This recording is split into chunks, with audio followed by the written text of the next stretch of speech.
What's going on, everyone? Welcome back to another episode of the Primetime Sports Podcast hosted by Joey Mayalari. I hope all is well with each of you and hope you guys have had a wonderful week. Hope you guys have been able to enjoy the beautiful weather over the last few days. I know July 4th is coming, July 4th weekend, so hopefully you guys have a great weekend as well. Bracing and hoping for beautiful weather, hopefully sunny days, so everyone can get out there and enjoy it. Anyways, in today's episode, I'm going to break down what happened in Game 6 of the Stanley Cup Finals, and then I'll also talk about what happened in the NBA draft. I'll recap the draft and the first 14 picks in the lottery, which was a week ago now. Then I'll talk about my winners and losers of draft night, what teams I thought did really well, what teams I thought could have done better. After that, I will discuss news and rumors within the NBA, with free agency beginning today at 6 p.m. Eastern Time. Then I will talk about news within the NFL, which includes some players retiring over the last week or two, including Rob Gronkowski, former Patriot legend. At the end, I will discuss some headlines within the game of baseball, including Freddie Freeman's emotional return to the Atlanta Braves this past weekend. I'll talk about the whole situation with him firing his agent over his agent, Casey Close, not telling him about the final offer that the Braves gave him before he accepted his deal with the LA Dodgers. So to start things off, the Colorado Avalanche won the series against the Tampa Bay Lightning 4-2, 4-2. They defeated Tampa Bay 2-1 in Game 6. It was quite a game and quite a finish to the NHL season. Congratulations to the Colorado Avalanche on an unreal year. And then also congratulations to former UMass Minutemen defenseman Cale Makar. He had a spectacular run this playoffs. And honestly, I was always a little skeptical about his game, but he proved me wrong in this run he just had with the Avalanche. And what I said in my last episode was that if Tampa Bay wanted to win, Steven Stamkos had to have a good game. And he scored in the first period to get things going. So right away, the Lightning had at least an edge. And I said if Colorado wanted to win, Nathan MacKinnon had to have a good game and make good plays as well. And look at that, he scored in the second period and also assisted on the other goal that Colorado had in the second. So he finished with 2 points, had a point in each of Colorado's 2 goals. And he was a crucial part of the Avalanche winning Game 6. So both guys I said that needed to step up for their respective teams. Steven Stamkos on the Lightning, and then you look at Nathan MacKinnon on the Avalanche. Both guys had good games. And then Arturi Lehkonen scored the game-winning goal for Colorado. He was also assisted by former Northeastern University defenseman Josh Manson. Manson was actually traded to Colorado this year in a deal with the Anaheim Ducks for a second-round pick in the 2023 NHL Draft, and then also former BC Eagles young defenseman Drew Helleson was also included in that deal. So Anaheim got Drew Helleson in a second-round pick in return for Josh Manson. Josh Manson obviously goes to Colorado and then ends up helping them win a Stanley Cup Final. So at the end of the day, obviously the cost was a young defenseman prospect who's going to be a good NHLer one day, I believe. And then also you look at a second-round pick, but at the end of the day, anything's worth the cost of winning a championship. It worked off of Colorado. It also worked off of Anaheim. I mean, they were, not going to make a run at it. So them making a trade, to grab a young defenseman like Helleson and also grab a draft pick, it worked out for both sides, obviously. Anyways, both goalies played well in Game 6, which I said whichever goalie had the harder game, started harder, that is, would end up leading their team to a Game 6 win and potentially forcing Game 7 if it was Vasilevsky or if it was Kemper, obviously, clinching the Stanley Cup final win and winning the Stanley Cup. But I think if you look at it, both goalies played very well. I wouldn't say either one had a bad game. They both played very well. Darcy Kemper saved 95.7% of the shots he faced, so 22 of 23 shots faced he saved. Nick with Andre Vasilevsky on the other side stopped 28 of 30 shots faced for a 93.3% save percentage. And as I said, whichever goalie started harder, I thought would have a better game. And what I meant by that was I thought it'd be a 4-3 game. I had the Lightning winning 4-3 was my prediction. So I thought they'd be, 3 or 4 goals in the first period, and whichever goalie gave up the least amount, I thought, would end up winning the game. But obviously, ended up being a very low-scoring game, 2-1. So my prediction of whatever goalie starting harder, wasn't really relevant since, neither team really scored a ton. So I thought, if the Lightning scored 3 goals in the first, or, 2 goals in the first period, I thought, okay, that means, it's not Kemper's day and the Lightning are going to win. And then on the same thing on the other side, I thought, maybe if Vasilevsky allows a couple goals in the first period. I thought that may be it, and they'd end up losing. But if you look at it, though, both goalies played very well. As I said, 95% save percentage versus 93% save percentage. It really just came down to situational goals, and obviously Colorado grabbing 2 in the second period kind of put a dent in it for Tampa Bay's chances of a comeback and trying to force a Game 7.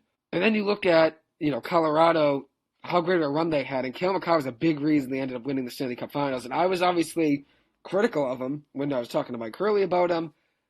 Even in my last episode, I was a little critical of him. But I think if you look at it all in all, I was critical of it just because of the way he plays the game, the way he's an offensive defenseman. I didn't know if his play style would exactly work with this Avalanche team, and I obviously ended up being wrong. I didn't know if he had what it took to be such a good player in the playoffs. I mean, he was unreal, and the clutch factor was there heavily. He had a great run. So everything I said about him, I obviously was wrong about. Credit to him. He had a great run. He ended up winning the Conn Smythe Trophy, which is given to the MVP of the Stanley Cup playoffs. That's also to go along with him winning the James Norris Trophy this year, which is given to the best defenseman. And then you look at his, how great of a run he had in the playoffs, 21 assists to go along with 8 goals and 29 points. He also averaged, which I looked at this, I was doing research for this episode, looking up stats and stuff, and I saw on the Hockey Reference website, I was looking at average ice time in the Stanley Cup playoffs, since I noticed, though, Makar, is playing 25, 30 minutes a night on the ice. I looked at it, and he averaged the most ice time of any player in the Stanley Cup playoffs at 27 minutes and 4 seconds per game. And that includes, everyone who played except players you had to play more than one game.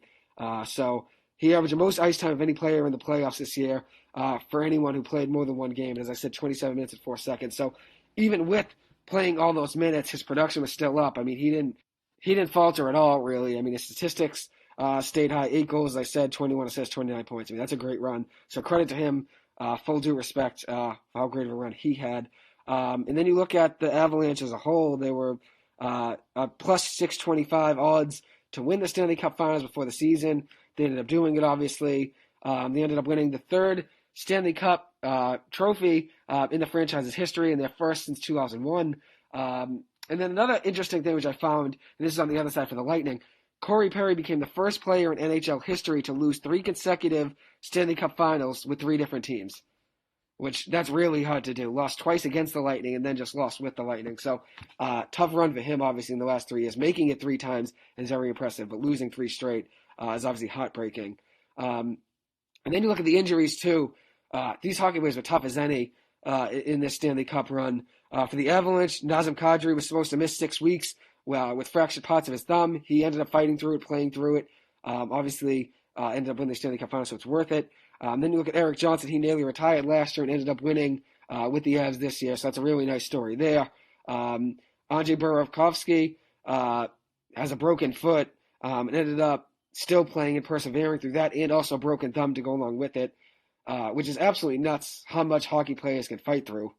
And Burakovsky, even with those 2 injuries, the broken foot and the broken thumb, ended up being a big piece of that Avalanche team. He scored the game-winning goal in Game 1 to beat the Lightning 4-3 in overtime, which was a very nicely timed goal, especially considering his injuries. I mean, scoring any goals with those injuries is spectacular. So being able to fight through that and also score a game-winning goal in the Stanley Cup Finals, Game 1, is absolutely nuts.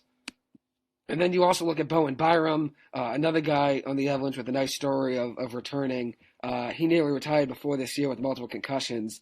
Obviously, returned to playing and ended up winning with Colorado as well. So very nice stories on the Avalanche side. And then you look at the Lightning, it's a lot harder to play through injuries and end up losing because it feels like, to a certain degree it wasn't worth it. Although, obviously, it's worth it trying to fight for a Stanley Cup Finals win. But Braden Point played through a couple games with a torn quad. And then you look at Nikita Kucherov. He played through an MCL sprain. Anthony Cirelli played through an AC joint sprain. He also needs surgery for it. And then lastly, Brandon Hagel played through the whole Eastern Conference Finals and the Stanley Cup with the foot fracture. So hockey players really do go through it all trying to fight for a win. The toughness factor is absolutely ridiculous. Anyways, one last formal congratulations to former hockey star Cale Makar. And then you look at Alex Newhook, former BC Eagle forward, and Josh Manson as well, former Northeastern defenseman. So UMass, BC, and Northeastern were all very well represented on the biggest stage in the NHL, with all three of those guys bringing back a Stanley Cup Final win back home. And then obviously having three Hockey East alums on one team in the biggest stage in hockey is really special. So congratulations to them three. I'm very happy to see the Hockey East be well represented, as I said, on the biggest stage in hockey. Bringing back a Stanley Cup Final to the Hockey East, three guys on one team is very special. So congratulations to them. And I'm looking forward to see how the NHL develops and who surprises people next year. I'm going to definitely cover more NHL hockey on my radio show next year at BC, since I started really getting more into it this Stanley Cup playoff run, since I really liked Edmonton. I had Edmonton beating Calgary and ended up doing it. I got a lot more into it. So I'm definitely looking forward to covering the NHL next year, and I hope you guys enjoyed following along with my recaps of the Stanley Cup playoffs. So now I'm going to switch over to talking about the NBA draft. I'm going to recap what happened in that. To start off, it was the 13th consecutive year a college freshman was taken at number 1 overall. The Orlando Magic took Duke power forward Paolo Banchero. And I said at the end of my NBA draft preview episode that I wouldn't be surprised if he ended up being the first pick. I actually think I had Jabari Smith end up being the first pick, but I was like 50-50 between them, if I remember right, at the end of my episode. But as I said, I wasn't going to be surprised if Banchero ended up being number 1, since there was a lot of news and reports and rumors about him potentially being the first overall pick, and a lot of people said the Magic could prefer him over Smith, which obviously ended up happening. I think I had a day or two before I recorded that episode, I made a couple mock drafts, updated it over that time frame, and I think I had Holmgren at 2, and then I had Smith at 3. So I think I had Banchero at 1, Holmgren at 2, and Smith at 3, which ended up being the top 3 picks in a row. But I psyched myself out when I recorded this episode, since everyone kind of expected Smith to still go number 1, even though obviously there were rumors flying around about Banchero potentially going number 1. And I know I said that Holmgren wouldn't go until 3 in my real mock draft that I recorded, because I said if I was, Sam Presti, I would have drafted Jabari Smith there at 2, since I felt like that would have been a steal. But Holmgren obviously ended up going number 2 to Oklahoma City, and then 3 was Jabari Smith to the Houston Rockets. But as I said, I had those top 3 picks actually in order a day or two before I recorded that episode. And I kind of just thought about it. I said, for a lot of this NBA draft coverage, the month before, Jabari Smith was projected to be number 1. And then obviously Holmgren was supposed to be number 2 in most mock drafts. And I thought about it, in mine, I would have had, if I was drafting number 1, I would have been 50-50 between Smith and Banchero. I would have taken Smith. And then realistically, I probably would have went, if it was me, Banchero at 2, if Smith was number 1, and then Holmgren at 3. But obviously ended up being the reverse of that, the opposite. And if I was, as I said, if I was Sam Presti, I would have taken Jabari Smith at 2. But it was a surprise pick to some with Banchero going number 1, because he didn't talk to the Orlando Magic until Monday before the draft. So 3 days before the draft was the first time he talked to them. And he was never hosted for a workout in Orlando. So very big, surprise pick to some. But quite a player, 17.2 points per game to go along with 8 rebounds, 3 assists, a steal, a block, and shooting 33.8% from 3 and 47.8% from the field. So quite a year for him at Duke. Very young player. I'm sure he's going to develop into a great prospect for the Orlando team to build around. Then you look at number 2, Chet Holmgren, center from Gonzaga, taken number 2 by the Oklahoma City Thunder. I think he'll definitely help the Oklahoma City Thunder with scoring. Scoring is a big need that team needs. They'll also help out a ton in transition and in the paint as well, which they need help with all 3 of those. And he's going to a very young Oklahoma City team. They're very much well-built, well for the future. And he's a great 3-point shooter. If you look at it, he shot 39% from 3 last year, and Oklahoma City was last in 3-point percentage in the NBA, shooting 32.3% from 3. So his 39% shooting from 3 would definitely help that Oklahoma City team. And then also you look at Oklahoma City in field goal percentage. They were dead last in the NBA, shooting 43% from the field. He shot 60.7% from the field for Gonzaga in his freshman year campaign. And then they were also last in points per game at 103.7 points per game. He averaged 14.1 at Gonzaga. So I think he's going to help out a ton. And then also you look at the offensive rebounding end. He averaged 9.9 rebounds a game. So he's going to help you guys get boards. He's going to definitely put up some putbacks. He averaged just about 2 assists per game and also 3.7 blocks per game. So he's going to help a ton on the defensive end too. So not a bad pick. I still would have went Smith at 2, but at the end of the day, it's up to the GM and the GM's discretion. And obviously, Presti saw him as more valuable at number 2 than Jabari Smith. So that takes me to number 3. Jabari Smith went number 3 overall, power forward from Auburn to the Houston Rockets. Coming off a great freshman year, 16.9 points per game to go along with 7.5 rebounds, 2 assists, shoot 42% from 3. He's a great shooter, 43% from the field, 1 steal per game and 1 block per game. He's a great two-way player, can do it all. I really like his game a lot. I think Houston had quite the draft, obviously grabbing him as a great start. And I think grabbing him at number 3 overall is an absolute steal. And then you look at what they did with their other picks. They took Ty Washington from Kentucky. I'm a big fan of him, which I'm going to get into the winners of the draft. They were one of my winners, so I won't get into that too much now. But they had a great draft, and I think he's built very well for the future, that Houston Rockets team. I think he's built great drafting Jabari Smith at 3, and then obviously Jalen Green last year. So I'm excited to see how Smith fits in on this team. I'm sure he's going to make a difference right away for that Houston Rockets team who's been struggling heavily over the last year or two. Then you look at number 4. I actually had Keegan Murray from Iowa going to the Sacramento Kings, power forward from Iowa, and I absolutely drilled that. He ended up going number 4. Murray averaged 23.5 points per game this past year to go along with 8.7 rebounds, 1.5 assists, just about 2 blocks per game, just over a steal per game, 39.8% from 3 and 55.4% from the field. He had a great season at Iowa. I really felt like this Kings team could draft another guy. I wouldn't have been surprised if it went Jaden Ivey. But since Sacramento has De'Aaron Fox, I'm a big fan of, and then Davion Mitchell was their first-round pick last year, I was happy they went with the big man. I felt like that fit their system a little more. And although I think Ivey is probably the better player, I think Ivey probably will be the better player.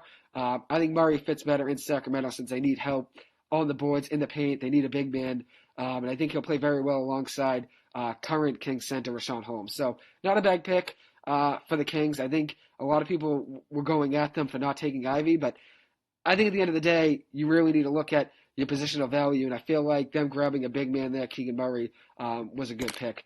So that takes me to number 5. The Detroit Pistons took shooting guard Jaden Ivey from Purdue. Detroit was 3rd worst in scoring per game last year in the NBA at 104.8 points per game, and they were 2nd worst in three-point percentage at 32.6 points, 32.6% from 3. So Ivey's going to help them a ton on both of those ends. He averaged 17.3 points per game this past year at Purdue to go along with 5 rebounds, 3 assists, and then also shot 35.8% from 3. Very fluid shooter, and I'm excited to see what play he grows into in the NBA. He kind of reminds me of a little bit like John Morant. I wouldn't say the same athleticism, but reminds me of smaller John Morant. Definitely can make plays, and I'm excited to see how he develops into a big star in Detroit to go alongside Cade Cunningham and company, Isaiah Stewart as well. They have a good young core over there in Detroit. I'm excited to see how they play together. Next, the Indiana Pacers took Benedict Mathurin, a shooting guard, at 6th overall from Arizona. They were 25th last year, Indiana, in the NBA, shooting from 3, 34.4% from 3. And Mathurin's a great shooter, shot 36.9% this past year at Arizona to go along with 45% from the field. He also scored 17.7 points per game to go along with 5.5 rebounds and 2.5 assists. So 2.5 assists, 6 rebounds just about, and 18 points. Great stat line there, and he's going to help out a ton for that Indiana team. He also has a ton of confidence. He said after the draft that he doesn't see LeBron as the greatest player until LeBron proves that he's the best player on the earth, the best player ever, or whatever he said, that LeBron has to prove to him how great he is since he sees himself as, I guess the best already, Mathurin, that is. So a lot of confidence in this class. I know Chet Holmgren said before that he sees himself as the best player in the NBA in 4 months. So this NBA draft class really does have quite the confidence. Anyways, moving on out to number 7, the Portland Trail Blazers. They took Shaedon Sharpe from Kentucky, a shooting guard. And as I said before, I think he's the biggest question mark and mystery of the entire draft since he never played a game at Kentucky and never suited up. But he could end up being the steal of the draft, too, since he's such a question mark and no one knows much about him since they never saw him play in a college game. I think he could develop into a great player, and Portland's not a bad team to go to since they already have Damian Lillard. They have a couple pieces there to help build around. They just traded with Jeremy Grant. I think he can definitely help out. And also being a big question mark, I mean, I don't know how high the expectations will be. So he could exceed people's expectations right away and become a star. I mean, who knows? I think he'll be a very good player, though, and not a bad pick and not a bad toss-up for that Portland team. Now you look at number 8. The New Orleans Pelicans took Dyson Daniels, a shooting guard from the G League Ignite team. He averaged 11.3 points per game this past year to go along with 6 rebounds and 4.5 assists. He's got great eyes on the court with very precise passing skills. He'll contribute heavily in the defensive end, too. He's a great two-way player. I think he'll develop well and play alongside Zion Williamson, Brandon Ingram, C.J. McCollum and company very well. So I think it's a very good pick for them. Daniels ends up becoming the 5th Australian player to be drafted in the last 10 drafts. So congratulations to him. Anyways, moving on now to the San Antonio Spurs. They took power forward Jeremy Sohan from Baylor. He's coming off a 9.2 points per game season. Also grabbed just under 6.5 rebounds per game to go along with just under 2 assists per game, 1.3 steals per game, and just under a block per game at 0.7 blocks. As I said before, Sohan can play anywhere from the 1 through 5. He's 6'9", has very good length. He's a very polished player as well, who I think can help San Antonio in their rebuild, which San Antonio's rebuild became a lot more evident yesterday when they traded DeJounte Murray, their star guard, to the Atlanta Hawks, which I'm going to get into when I talk about what's going on around the NBA and news around free agency and trades. So, anyways, for Johnny Davis, he ended up being the 10th pick from Wisconsin. He went to the Washington Wizards at number 10 overall. He's coming off a great season at Wisconsin, averages 19.7 points per game to go along with 8.2 rebounds, 1.2 steals, 2.1 assists per game, and he also shot 30.6% from 3 this year, but was a 38.9% shooter from 3 his freshman year. He shot 42.7% from the field this year, so coming off a very good season, I think he's going to help this Wizards team out. Depending on what happens with Bradley Beal, I think he could play very well alongside Bradley Beal, but it was reported by ESPN's Adrian Wojnarowski that Wizards star guard declined his $36.4 million option for this upcoming season. There was a report that Beal would be expected to re-sign for a 5-year, $248 million deal at just under $50 million per year, $49.6 million per year. But I haven't heard too much buzz around that the last few days, so potentially who knows what's going to happen with Beal. But I think he'd play well alongside Johnny Davis, so I'm very interested to see what happens there with Bradley Beal, and if he were to leave, where would he go? I know, obviously, him and Jason Tatum have had a great relationship, both being from St. Louis, so I'm excited to see where he ends up if he were to leave. And I know he's got more loyalty than any player in the NBA, so I wouldn't be surprised if he signs that 5-year, $248 million deal to stay with the Wizards and help aid them in their rebuild. Then you look at the Oklahoma City Thunder at number 11 overall. They took Ousmane Dieng. They traded with the New York Knicks for that number 11 overall pick. Dieng, as I said, is a forward from France. Oklahoma City sent 3 first-round picks, 3 protected first-round picks, that is, for the number 11 overall selection. They didn't have to trade the number 12 overall selection, so they had the number 11 and number 12 pick back-to-back. As I said, that's kind of the luxury of being Oklahoma City and having, 19 first-round picks and 19 second-round picks in the next 8 drafts, going into this one. Having 38 picks, you can trade up and not even have to trade your 12th overall pick to get the 11th because you have so many draft picks they're just expendable. You can just trade them anywhere and you don't really have to care. You can take swings and misses, take shots and not care. And that's a luxury of being Sam Presti. I think he's done so well in that rebuild with Oklahoma City. And I think 3 to 5 years from now, they're going to be a powerhouse in the NBA that is going to be tough for anyone to compete with, especially if they hit on their draft picks like they have in the past, getting Russell Westbrook, Kevin Durant, James Harden. They drafted all 3 of those guys. And they also made moves, trades for Shai Gilgeous-Alexander. He's a very good GM. He's had guys like Victor Oladipo, Paul George, Carmelo Anthony, all in Oklahoma City Thunder uniforms. So I'm excited to see how Dieng pans out for this Oklahoma City team, since he's been so great as a GM of getting talent and developing it. And who knows, Dieng could just be another great draft pick, potential guy like a James Harden, Kevin Durant, or Russell Westbrook makes an impact right away. I mean, I'm not saying that's what he's going to be, but with Sam Presti, how good of a GM he is, you can never question any of his picks, since he's been a great GM and has really rebuilt this team to a level that no other GM could have. I mean, 38 draft picks over 8 years is absolutely nuts. So I'm excited to see what happens there in Oklahoma City over the next few years. Now, looking at Jang, he's coming off a pretty good season for the New Zealand Breakers, averaging just under 9 points per game at 8.9 points to go along with 3.2 rebounds, 1.1 assists. Shot 39.8% from the field, 27.1% from three, then averaged just under a steal per game, 0.6 steals per game. I think he's very much on the long-term plan in Oklahoma City. I do like the pick, and I like the way Jang plays. He's only 19 years old, so he has a ton of room to develop and a ton of time to develop. I think he'd be a draft and stash maybe for this year. Who knows if he's going to come over from New Zealand and play for Oklahoma City this year. I wouldn't be surprised if he does or doesn't. I feel like it's going to be up to his discretion and even Sam Presti's whether or not he wants him to come over. But the French wing has a ton of room to develop, a ton of potential to develop as well. So I'm excited to see how he pans out in Oklahoma City. So speaking of Oklahoma City, they had the 12th pick as well. They took small forward Jalen Williams from Santa Clara. He's coming off another great season as well. Another guy with a very good season. Obviously, with Jang only averaging 9 points per game, it doesn't look like the greatest stat line. But if you watch Jang on film, I think it shows how much potential he has. Then you look at Jalen Williams. He's coming off 18 points per game, along with 4.5 rebounds, 4 assists, 1.2 steals. Shot 39.6% from three. 81% from the free throw line, then also 51% from the field. He's an all West Coast selection this year, so he was an all conference player in the all West Coast Conference. He's a 6'6" junior. Definitely will help this Oklahoma City team with their scoring and shooting issues. Then also brings a little bit more leadership, being a 3-year college player. He's a little bit more experience. And they have a very young, solid roster, though, in Oklahoma City.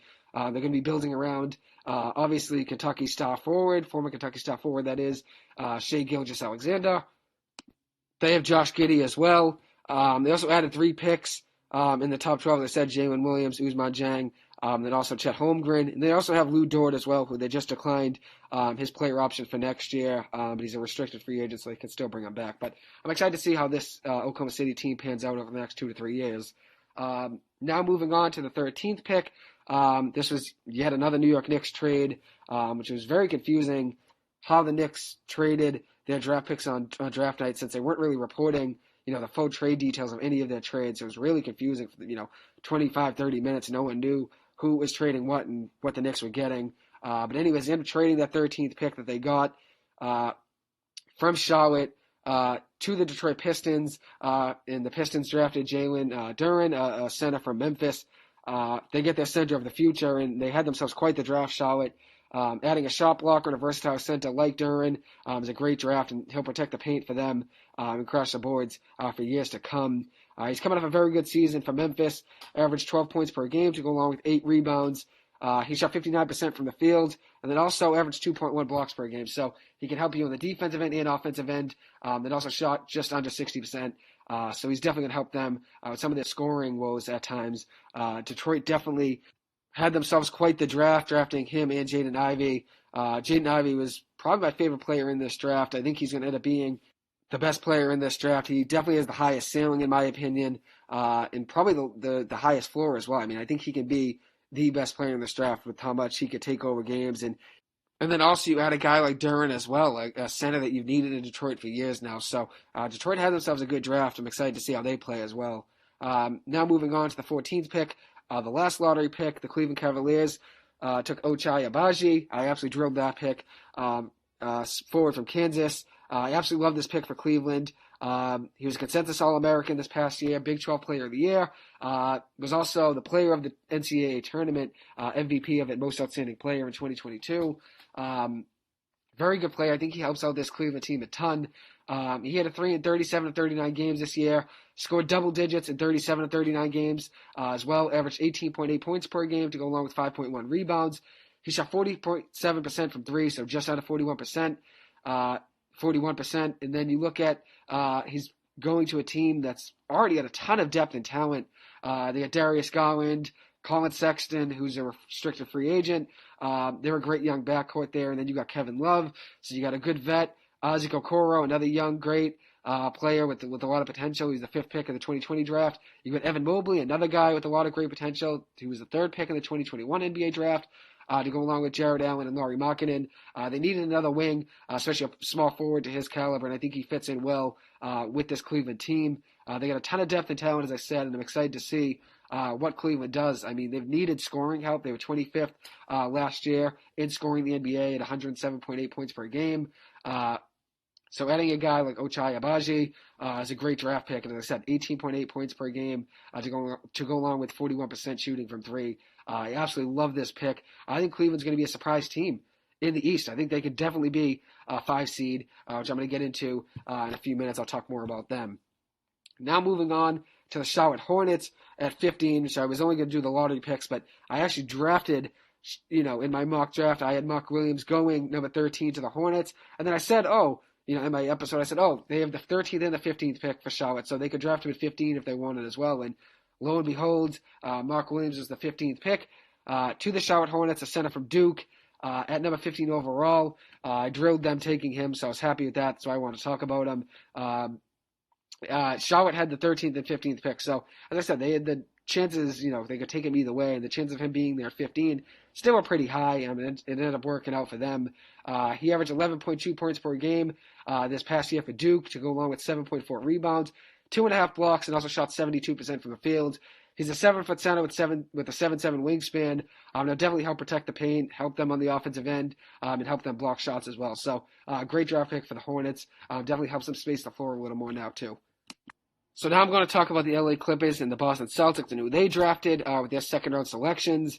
The LA Clippers took Moussa Diabate, who was born in Paris. He's a 6'11" power forward / center. He attended the University of Michigan for 1 year, just came out of college as a freshman. The Clippers took him at 43 overall. Diabate had a good season for Michigan, averaged 9 points per game to go along with 6 rebounds, just under a block per game at 0.9 blocks, and also shot 54.2% from the field. He's only 20 years old, so the French big has a ton of space and room to develop, and a ton of time to develop as well. He's only 20.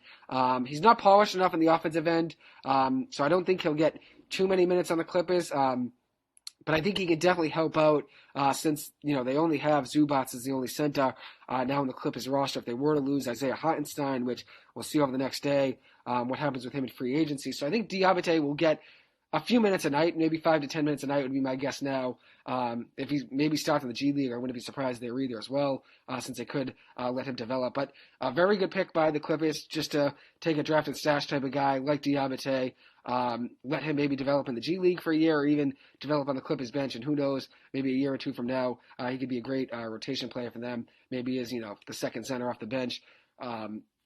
Anyways, now that takes me to the Celtics. They took DJ Davidson with the 53rd overall pick, a 6'3" point guard from the University of Alabama. I actually mentioned him at the end of my NBA draft preview as a player to keep your eye on, since I thought he could be available for the Celtics at 53. And then look at it, lo and behold, the Celtics take him at 53 overall. He's coming off a good season for Alabama, averaging 8.5 points per game to go along with 4.8 rebounds, 4.3 assists, and then also a steal per game. He did average 9 assists per 100 possessions this past year, which is good. But one thing with him, his main issue is his turnover issues, and that's something the Celtics would definitely have to work on. So definitely a project. I don't think he's going to step in right away and get quality minutes. He won't play more than a handful of minutes off the bench per night if he were to play. I see him being kind of like the French big man on the Clippers now, Diabate. I think they could play 5 to 10 minutes per night, maybe just be the back end of the rotation. But with Davidson, one thing with him, he does have great athleticism, so he does have a great highlight reel of his dunks. He can jump out the gym with some of those electric dunks and drives. But I think one thing with him is his turnover issues will take time to develop, and I don't think he's going to get too many minutes off the bench since that's going to take some progress. And obviously being a project, being the 53rd overall pick, not many guys at 53 overall and step in right away and have a role. A lot of them are two-way players between the G League and the NBA, and I'd imagine Davidson will be something like that.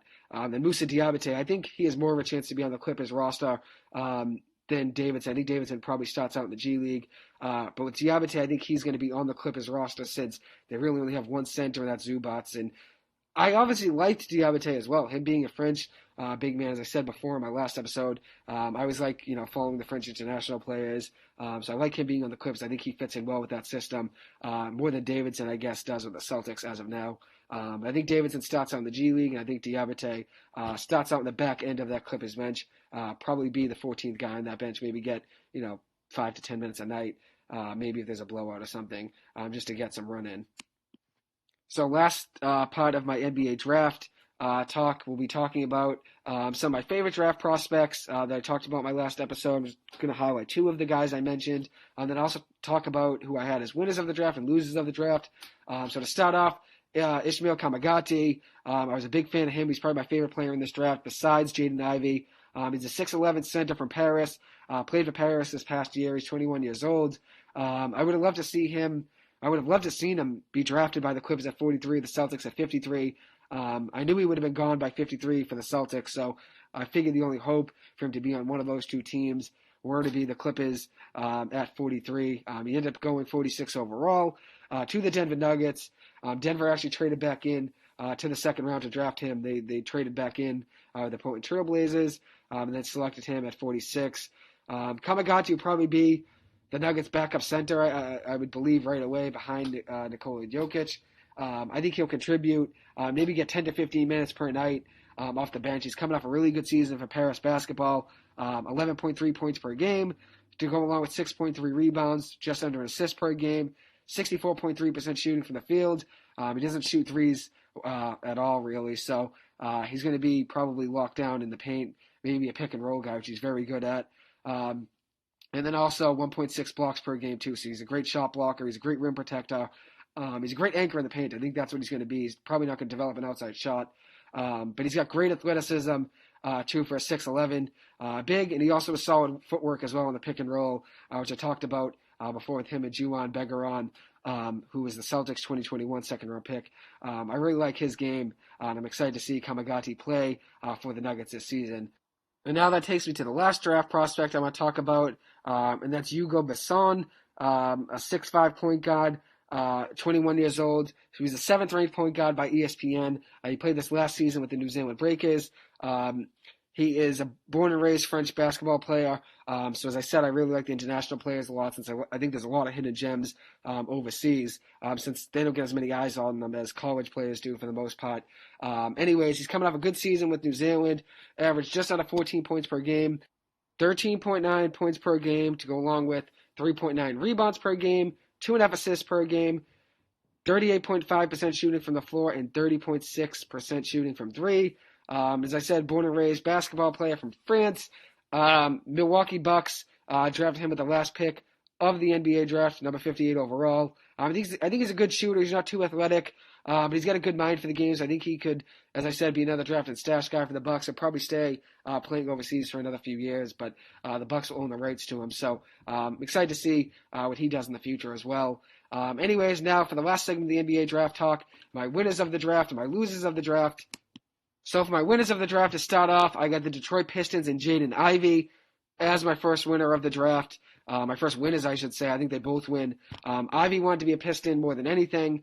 You could just see it with how emotional he was on stage and in his interview after getting drafted. And also the Detroit Pistons got a ton of offers from the New York Knicks, amongst other teams trying to draft Ivey at number 5 overall and move up. They declined every single trade offer since they said, Ivey's our pick, that's who we want, and I think he's a great draft pick, especially number 5 overall. I think he'd be the steal of the draft. I think he will be the steal of the draft. I think he could be the best player of the draft. I think he could be the potential rookie of the year with how electric he is as a player and as a shooter. And Ivey's connection to Detroit goes back a long way. His mom actually played 12 games for the Detroit Shock in her final WNBA season. This is coming from a Sports Illustrated article. And then you look at Ivey's father as well. He grew up in Michigan, played high school football at Detroit Country Day School. And then also Jaden Ivey's grandfather, James Hunter, spent the majority of his NFL career playing for the Detroit Lions in the 70s and 80s. So he has a great connection to Detroit, and I'm happy for him. Now he goes to just continue the legacy of his family playing sports, professional sports, and also high school sports for Detroit. So I'm excited for him, and I think obviously he was excited to be a Piston. I think he wanted that more than anything as well. My second winner of the draft, the Houston Rockets, grabbing Jabari Smith at 3, I think was tremendous. I don't think anyone really saw him going to number 3 and falling there. Then also grabbing Ty Washington, a point guard from Kentucky at 29.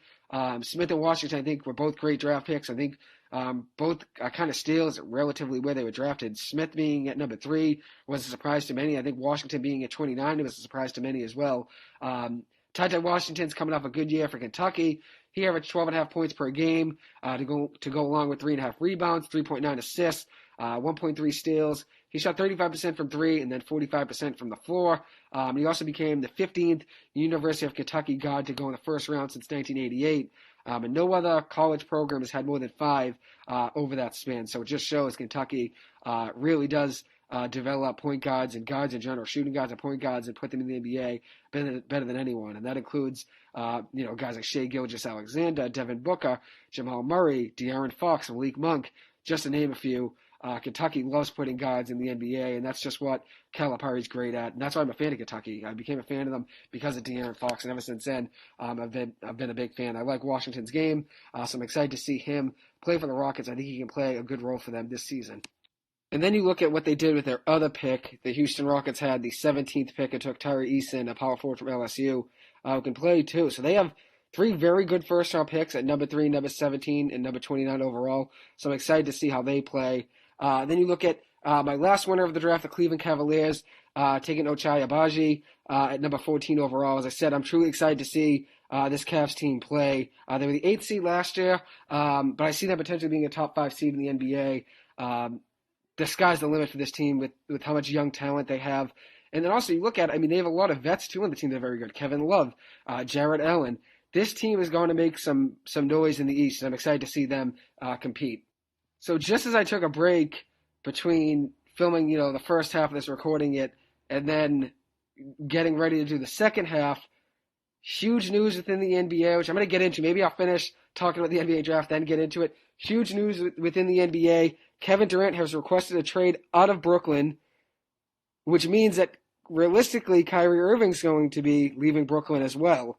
This could be a monumental day, a monumental moment in sports history if Kevin Durant were to be traded to, on the same day free agency begins today. I'm sure there's going to be huge deals being signed. I just heard John Morant, Karl Anthony Towns, both are expected to sign huge contracts today. Devin Booker.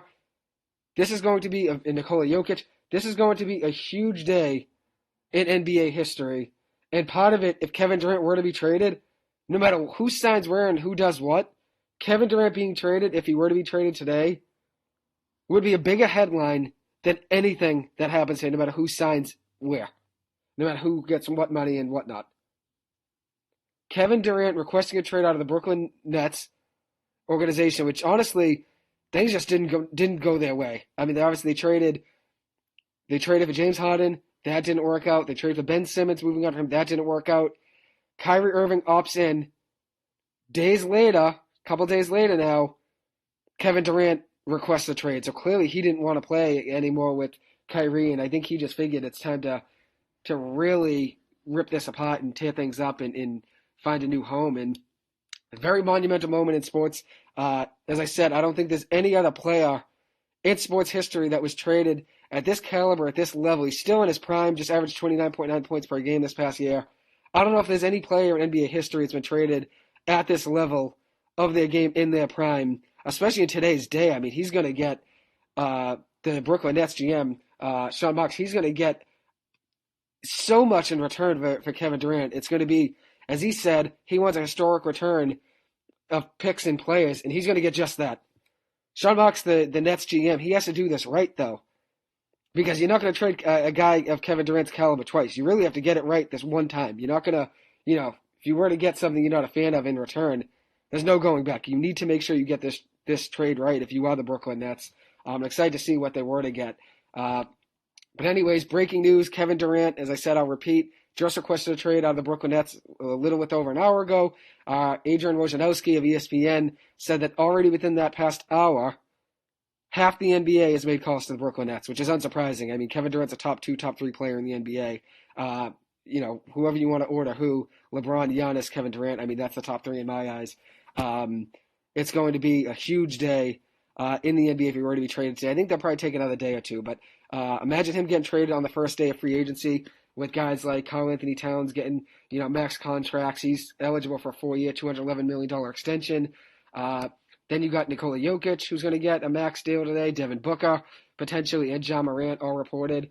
It's just absolutely nuts. This is going to be a huge day in NBA history if Kevin Durant were to be traded on the first day of the NBA free agency frenzy. So, anyways, I'll get back into the NBA draft, and then we'll get back into the breaking news of Kevin Durant, and I'll give my news within the NBA, which this obviously takes over everything in all the sports. I mean, you listen to Felgram Maz and 98.5, the Sports Hub, all they're talking about for the past hour is Kevin Durant.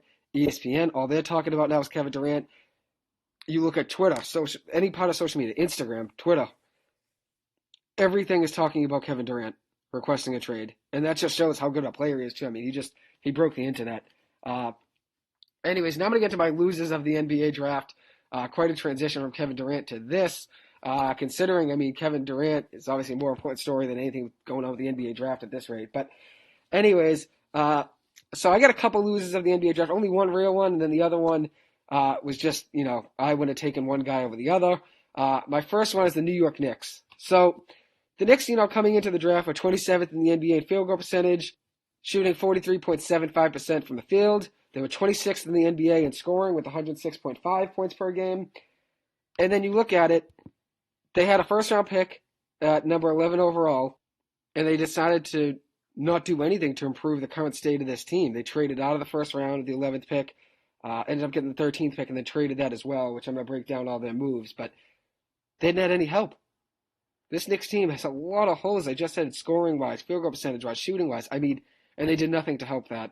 So Oklahoma City with the 11th pick, they were sent 3 future protected first-round picks by the Oklahoma City Thunder for the number 11 overall selection.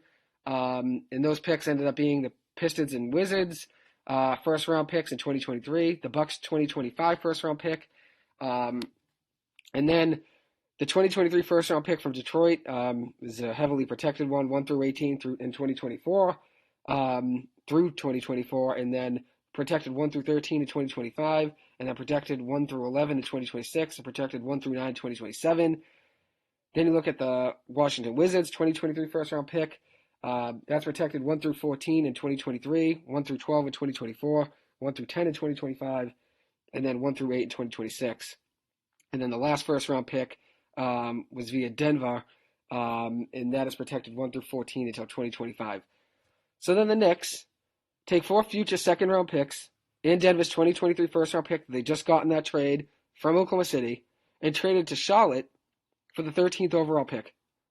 And then the roller coaster of a draft night for the New York Knicks and Knicks fans in general, I feel bad, honestly. That was a tough night. Knicks social media on Twitter, Instagram, their fans were just going nuts. The Knicks take that 13th overall pick that they just received from Charlotte and traded it to the Detroit Pistons, along with veteran point guard Kemba Walker. It's a salary dump. That's why they did it, for a 2025 Milwaukee's first-round pick. So they took that 13th pick and Kemba Walker and traded it to Detroit for a 2025 first-round pick. The 13th overall pick ended up being Jalen Duren for the Detroit Pistons. It was a great move by them. I think, honestly, the Knicks could have used them. But anyways, the Knicks, all in all, on draft night, the Knicks ended up with, and this is all broken down by CBS Sports, a 2023 first-round pick via Detroit, a 2023 first-round pick via Washington, a 2025 first-round pick via Milwaukee, and then $18 million in cap space. So they got all of that in exchange for that 11th overall pick, including, trading it for the 13th and then trading Kemba Walker and whatnot. But I think they really could have used a player in this draft to help the current state of the team. But they're going all in on trying to get Jalen Brunson, a point guard from the Mavericks, I'm going to get into in a second.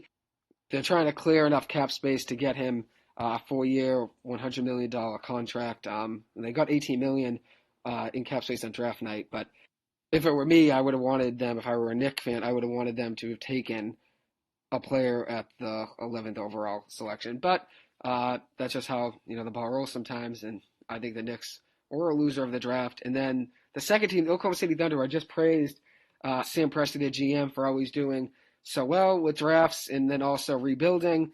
And this isn't even like them being a loser. This is just my preference. But but I was a little bit down on the Jabari Smith on opting to draft Chet Holmgren over Jabari Smith. I expected, Smith, a lot of people expected him to be the number 1 overall pick for the majority of the weeks leading up to the NBA draft. And then Houston getting him at number 3 was just nuts. I mean, the value there is just crazy, but especially to pair him with Jalen Green, last year's 2nd overall pick. I do like what Oklahoma City did with the draft. As I said, I think Jang was a good pick. I think Jalen Williams even was a good pick. I think Chet Holmgren's a good player, but I would have taken Jabari Smith. I don't consider them a loser of the draft necessarily, but if I were the GM of the Thunder, I would have taken Jabari Smith. But I guess the only real loser of the draft I had was the Knicks, and then the Thunder is just, I guess, the GM's eye, and Sam Presti liked Holmgren over Jabari Smith. That's just the way it goes sometimes. Anyways, now moving on. The NBA Summer League will start in just about over a week on July 7th, so you'll be able to see all these guys play for their teams. Juwan Begaron, the Celtics' 2nd-round pick from 2021, is expected to play in the Celtics Summer League team, which is exciting. He's a French basketball player, as I said, that I talked about in my NBA draft preview. I'm a big fan of his game. I think he could be a future piece of the Celtics team, 3 years from now, as he continues to develop. So now moving on to news within the NBA, the free agency frenzy, as I just said, Kevin Durant. I'm going to talk about this first, although, it's probably, it would have been, had I not, been doing this live and seen Kevin Durant request a trade, as I'm doing this, in the middle of taking a break between each half, I probably would have done my own episode on this whole Kevin Durant situation, but since I was recording this, I figured I'll do it now. And so Kevin Durant I'll talk about first, since it's the most important.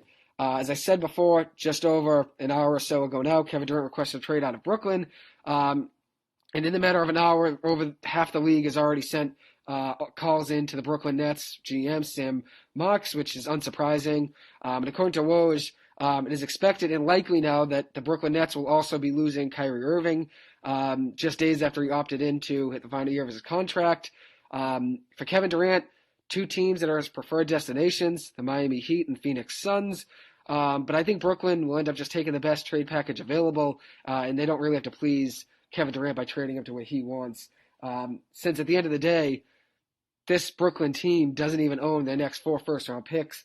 The Houston Rockets have the ability to swap with the Brooklyn Nets for their next 4 draft picks. So the Nets have really no incentive to tank, which is the reason why I think they're just going to take the best trade package available that can help them still compete and still be, top 8 team in the East to try to make the playoffs and maybe make some noise.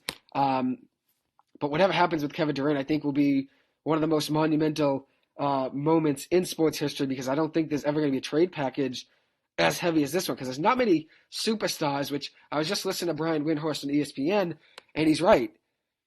There's not many superstars that ever request a trade at this level with 4 years left on their contract. Kevin Durant has 4 years left on his contract at $197.6 million left. So just about $50 million a year. But there's going to be no superstar, for years to come probably, it's going to request a trade at this level, going, still in their prime, going into, 4 years left of their contract. Most guys that try to request a trade, like superstars, really only have 1 or 2 years left on their deal. Never really 4.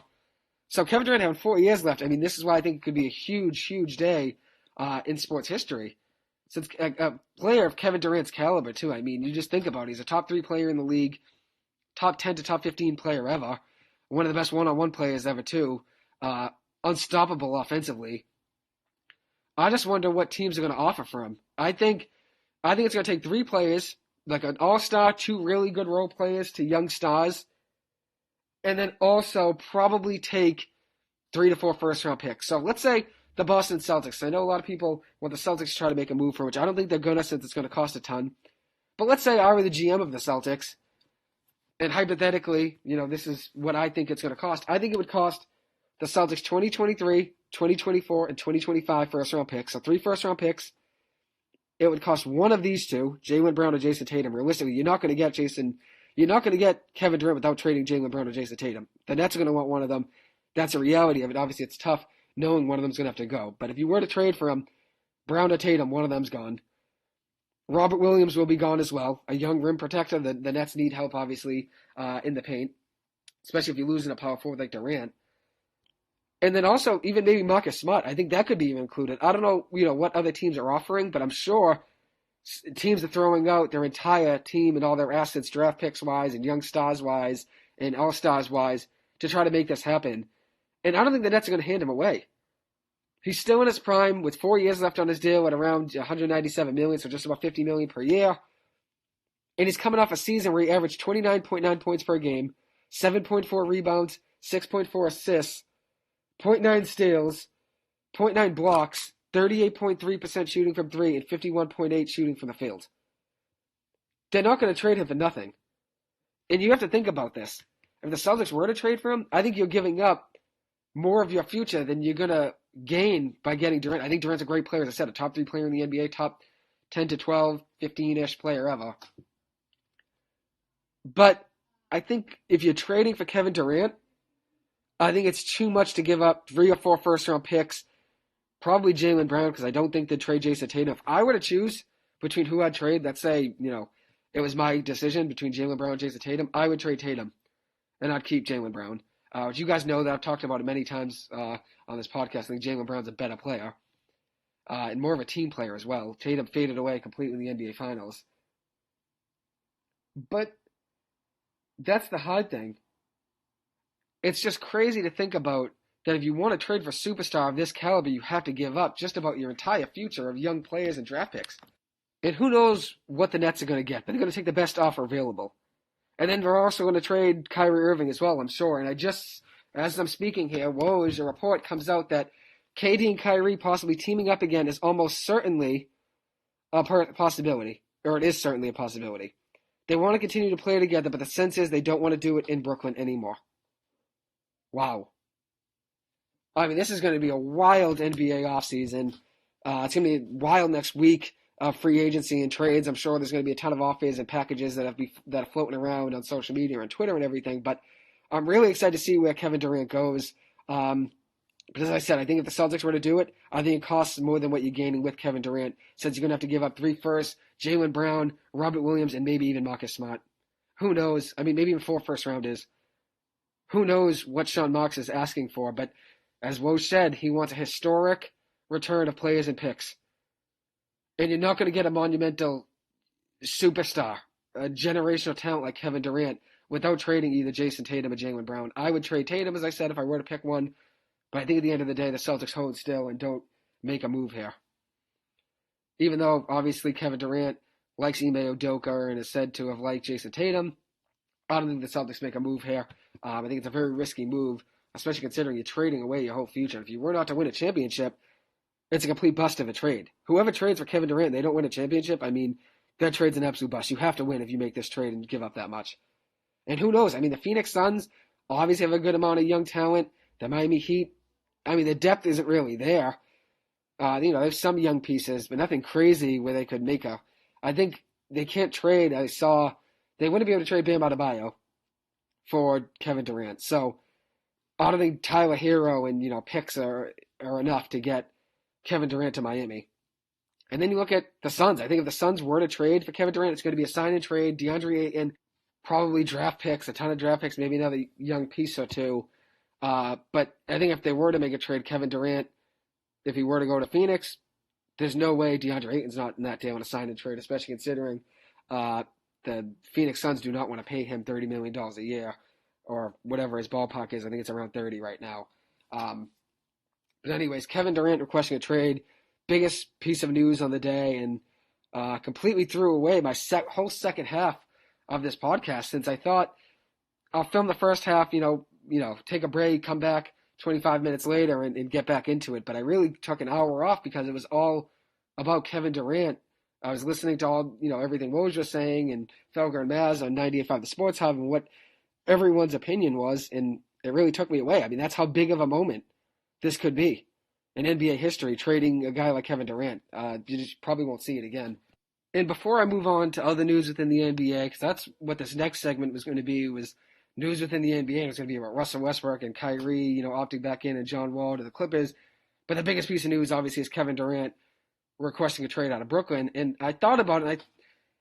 The teams that have the most likeliness of trying to get Kevin Durant right now, the teams with the most depth. And when we talk about depth, the LA Clippers come to mind more than any team in the NBA. I think they're the deepest team, 1 through 14, 1 through 15 on the bench. And I think they could honestly make a trade for Kevin Durant without even giving up Paul George or Kawhi Leonard. That's how deep they are. If they were to take a young player like Terrence Mann, who's developing into a very good player, Luke Kennard, who had the highest three-point field goal percentage in the NBA last year at 47%, and then they were to take, let's say, another young piece, like Amir Coffey, let's say, if they were to get him on a new deal, and then Norman Powell, I think if they took Norman Powell, Terrence Mann, Luke Kennard, and maybe who knows? Probably one more piece, but let's say Robert Covington. Robert Covington, Norman Powell, Luke Kennard, and Terrence Mann. So 4 really good players. I don't want to do this trade if I were the Clippers. I would not do this. I'm just saying they could honestly do it without giving Kevin Durant they could do this without Paul George or Kawhi Leonard and get Kevin Durant in LA. And then they could give their 2027, 2028 first-round picks, maybe even 2029. Who knows? But I wouldn't do this deal if I were the Clippers. Let's say the deal that the Brooklyn Nets wanted was Terrence Mann, Luke Kennard, Robert Covington, and Norman Powell with 2 first-rounders, 2027 to 2028. I don't do that. I honestly don't think I'd do it in general just because I feel like this Clippers team can win without him. But the point of what I'm saying is they have a chance. They could honestly get him without even giving Kevin Durant, without even getting Paul George or Kawhi Leonard in that deal. The Brooklyn Nets could honestly just ask for those 3 to 4 role players to stars, whatever you want to consider them. I mean, I'd probably higher on them than most just because I like the Clippers. And then also 2 future firsts. That could probably do it. But as I said, if I were the Clippers, I would not trade a package of Norman Powell, Luke Kennard, Terrence Mann, and 3 first-round picks, and maybe even Robert Covington. I wouldn't do that deal. But, I mean, there's a chance. Who knows? I'm sure everyone's throwing offers right now for Kevin Durant, because why wouldn't you? Why wouldn't you give an offer for Kevin Durant? If you're an NBA GM, I'm sure everyone's on that phone right now trying to figure out a way to get him on their respective team. That's how good he is.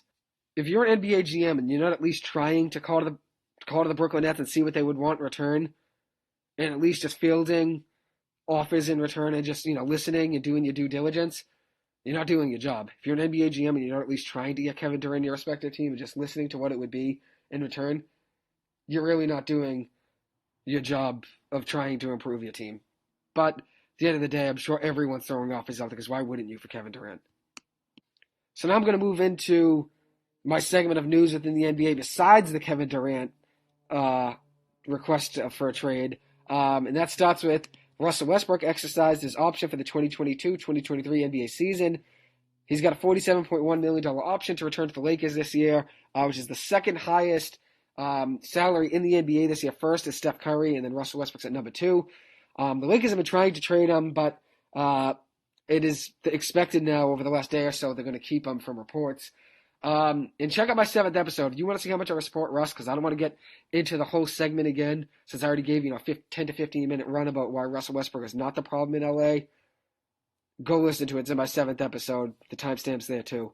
But anyways, Russell Westbrook exercised his option for this season. As I said a couple days ago, Kyrie Irving opted into his 2022-2023 season option for this year to return to Brooklyn. But he still technically can be traded. I know I said in my episode that's unlikely that they trade him, but he still can be traded. And now with Kevin Durant opting out, or Kevin Durant requesting a trade, and Kyrie Irving now he can't opt out, he'd have to be traded. I think the likelihood of him being a Brooklyn Net is like 10%.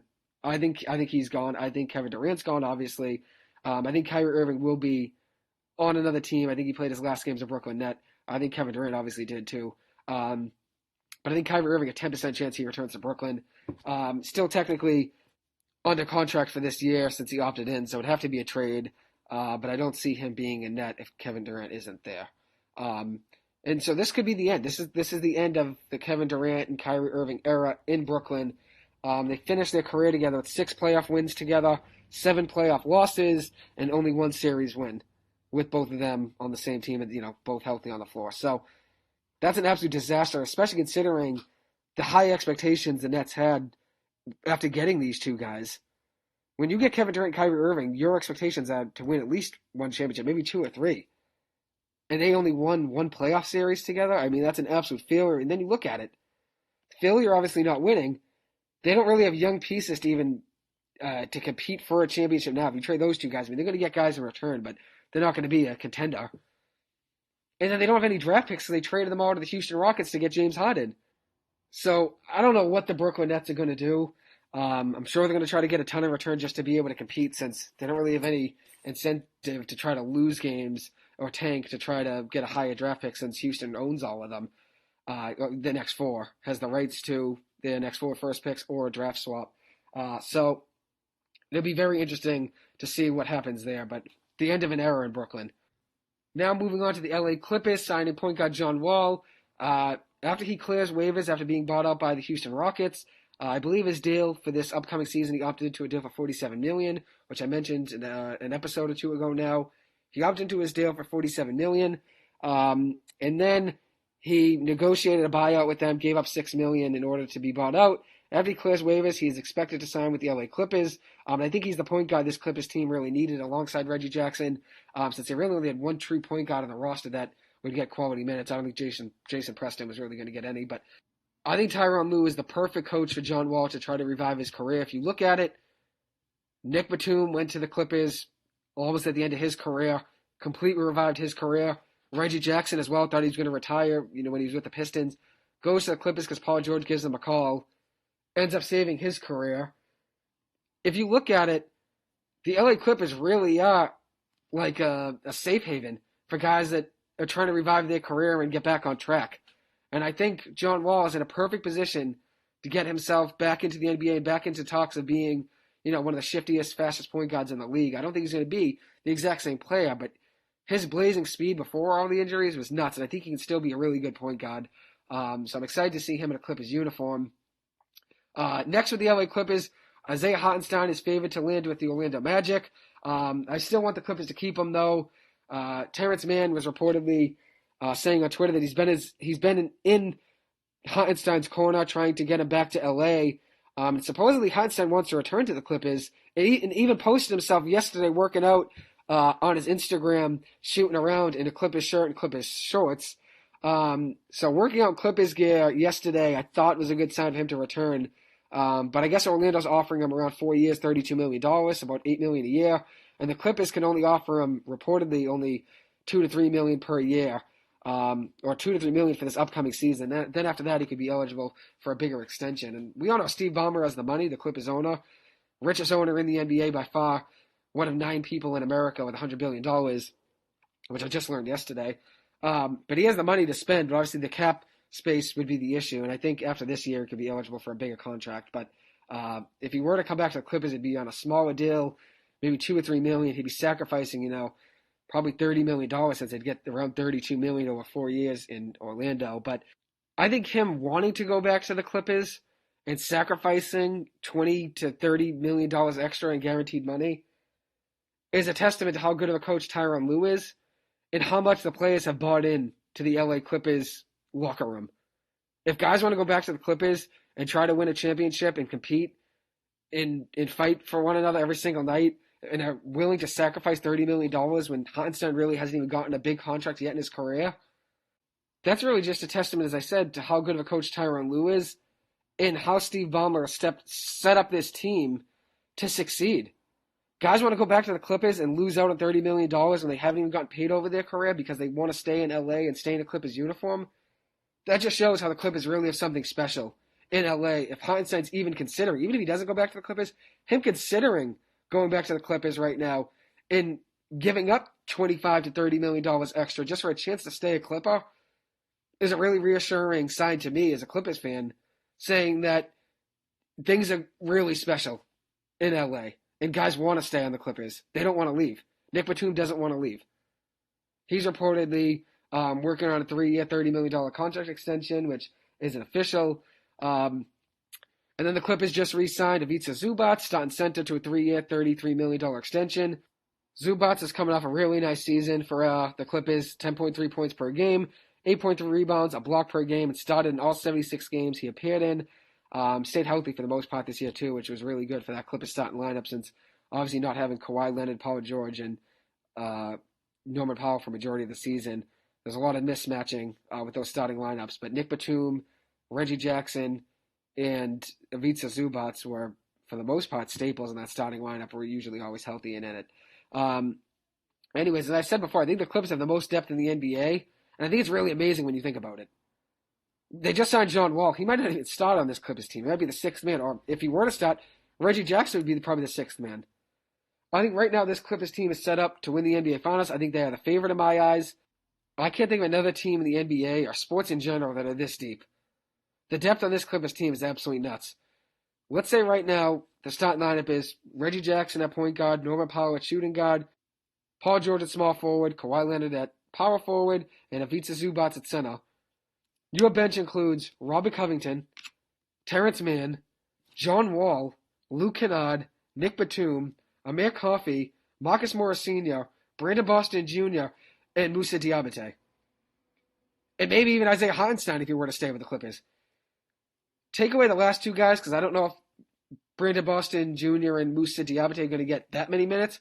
But 1 through 13 that I just named, let's say Diabate and Boston Jr. are the 14 to 15 on the bench.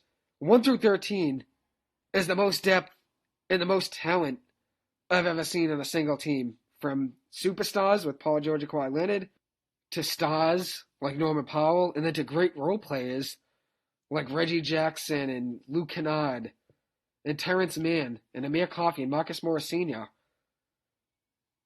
This team, and John Wall even, if you want to consider John Wall a star, we'll put him in the star category because when he's healthy, I think he's a really good point guard. So stars, Norman Powell and John Wall, and then you've got great role players, Robert Covington, Terrence Mann, Luke Kennard, Nick Batum, Marcus Morris Sr. This team is set up to succeed for years to come. And I think the Clippers GM, Michael Winger, and the owner, Steve Ballmer, have done an amazing job. Credit to the front office for building this team, the deepest NBA team I've ever seen. I don't even think it's a question. The most bench pieces on a single team I've ever seen. And Ballmer's a great guy, too. Steve Ballmer's a terrific guy. He actually just rebuilt and renovated over 350 basketball courts in LA over the last 4 years. He cares heavily for the community and giving back to the people of LA. And he said in an interview, they had a whole ceremony for it. Moussa Diabate was there. He got introduced as a Clipper. And he said, if we make a few fans along the way by building new parks and everything, then so be it. But, our job is to try to win championships and be there for the community. And he's right. I mean, he's doing that. And that's paraphrased what he just said. But he's done a great job as the Clippers owner. And I don't see many owners with that much excitement, too. He brings energy. He's excited. I'm excited to see this Clippers team. He's done a great job, and then Michael Winger, obviously being the GM, has done awesome. But as I said, only 5 guys can be on the court at once, and the Clippers have a rotation of 10 to 12 guys, so 7 guys on their bench, basically, 8 guys on their bench, that can give you 20 points on any single night. They have that many weapons that this team literally could just sit guys. Kawhi Leonard will be getting his nights off in the regular season because of how much depth that this Clippers team has. He doesn't have to play every night. Paul George, too. This Clippers team just has to make the NBA playoffs and be healthy when the playoffs come. Who cares about the regular season and winning, as many games in the regular season as they need? If they make the playoffs, they don't need to be the 1 seed or the 2 seed or 3 seed. They'll be dangerous no matter where they are in the Western Conference Finals playoff landscape. And if they stay healthy, I think they win the NBA Finals. It's as simple as that. Stay healthy, they will win the NBA Finals. Stay healthy when the playoffs come. That's more important, though, obviously. Because if they're hurt when the playoffs come and they're healthy for the whole regular season, what's it worth? The playoffs is when everything matters. And I don't care as much about the regular season because they have so much depth. I mean, they could sit Kawhi Leonard 2 or 4 games a week and still win and still be fine. And I love how hard this team fights. That's another thing I want to talk about. It's a testament of how good of a coach Tyronn Lue is with how much this Clippers team fought last year without Paul George, Kawhi Leonard, and Norman Powell hurt for most of the season, and they went 42-40. It's just absolutely nuts. You watch a Clippers game, you will see a team fight for loose balls, dive on loose balls, go for every single rebound, get back on defense, try to eliminate fast breaks. There are no teams that try as hard as the Clippers, and that's a testament how good of a coach Tyronn Lue is, and I think he should have been considered more for Coach of the Year than he was. But I think he'll get more attention for it this year, and I think he deserves that. But as I said, there's something about this Clippers team that no other team I'm a fan of has. And it's a drive to give 110% effort and energy on every single play on a nightly basis. 110% energy, 110% effort. They give everything they can. Very gritty team, and they'll do anything they can to try to eke out a win. And that's why I love this Clippers team. I really am excited to see them grow in the future and see this team compete. I think they win the NBA Finals. I don't care what happens with Kevin Durant. I don't care where he goes. I think this Clippers team is still the favorite in my eyes to win. Since whatever any team's giving up to get Kevin Durant, they're going to be giving up a lot anyways. To get Kevin Durant, you're going to give up a ton of young talent that you have. And I just saw a report that if the Phoenix Suns were to want Kevin Durant, they're not getting him without not giving up Devin Booker. So if you want Kevin Durant, you have to give up Devin Booker, and they're not going to do that realistically. So that's it. At the end of the day, if you want Kevin Durant, you're going to have to give up a ton. I think this Clippers team's set up to win now without him. I don't think they need to even make a move for him. And whatever team makes a move for him is going to be giving up a ton. Obviously, Kevin Durant's a very good player, but what you're giving up in return for him sometimes doesn't even out what you're getting in value. Especially, let's say, if you were to get hurt. I mean, you lose everything. It's win or bust if you get Kevin Durant. If you don't win the NBA Finals, in the 4 years he's there, maybe 2 of them you need, could be a bust, honestly. Anyways, now I'm going to move on to my next part of the NBA free agency frenzy. Sixers star guard James Harden, who they traded for in February in a deal with the Brooklyn Nets, declined his $47.3 million option for this upcoming season. Very likely to still re-sign with Philadelphia on a restructured and cheaper deal to allow cap space flexibility. He wants to win now more than ever, and so he figures if I can give this team a little bit more cap space to get another role player or two on the bench, then why not do it? And I respect that. Next, the Spurs traded their star point guard DeJounte Murray to the Atlanta Hawks for Danilo Gallinari, who is expected to be bought out by the San Antonio Spurs. The Bulls, Heat, and Celtics are all expected to pursue him after he's waived. The Spurs got Danilo Gallinari, 2 unprotected first-round picks in 2025 and 2027, a 2023 protected first-round pick, and a 2026 pick swap. So a 2026 pick swap, 2 unprotected first-round picks in 2025 and 2027, a 2023 protected first-round pick, and then Danilo Gallinari, who they're expected to buy out. He was rumored to be traded by San Antonio yesterday. It was reported that it's trending in that direction. Then out of nowhere, he ends up being traded in a blink. Murray's coming off the best season of his career, prolific 21.2 points per game, 8.3 rebounds, 9.2 assists, and 2 steals per game. That's a career high in points, rebounds, and assists per game, and then he was also best in the NBA with 2 steals per game. DeJounte Murray joins a potential starting lineup of John Collins, Trae Young, Clint Capella, and DeAndre Hunter, and that's a great young starting lineup there. I think Atlanta could make a run in the Eastern Conference. I think now people are starting to pick them to be a little bit high. I think they could still be probably a 4 or 5 seed.